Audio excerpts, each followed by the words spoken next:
Grace, nasaan na ngayon itong mga ground rescuers at ano na yung latest sa rescue operations? Yes, magandang tanghali. Nasa Sitio Lokban sa San Mariano, Isabela na ang isang team ng ground rescuers ang umalis kaninang umaga patungo sa crash site kung saan nakita ang wreckage ng nawawalang eroplano. Ayon kay Glenn Cabaldo, maaga pa lang ay agad na naglakad ang ground rescuers tungo sa crash site kung saan nakita ang bumagsak na Cherokee plane sa bulubunduking bahagi ng Sierra Madre sa San Mariano, Isabela.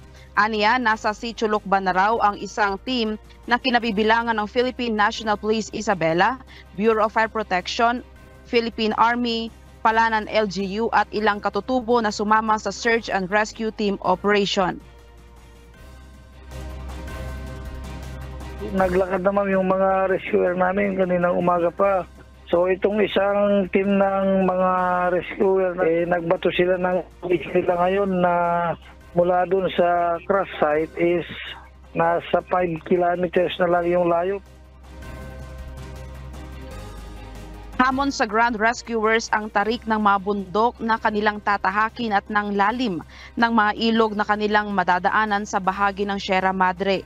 Ayon pa kay Cabaldo, may naiulat din na isang rescuer mula sa Philippine Army ang nasugatan sa tarik at madulas na daan na kanilang dinadaanan. Pero yung terrain na tatahakin nila, mahirap pa sabihin mo kahit 5 kilometers na lang, bundok na mataas pababa, kahit malapit lang, pero pag linakad mo yun, times 2 pa yun, ma'am.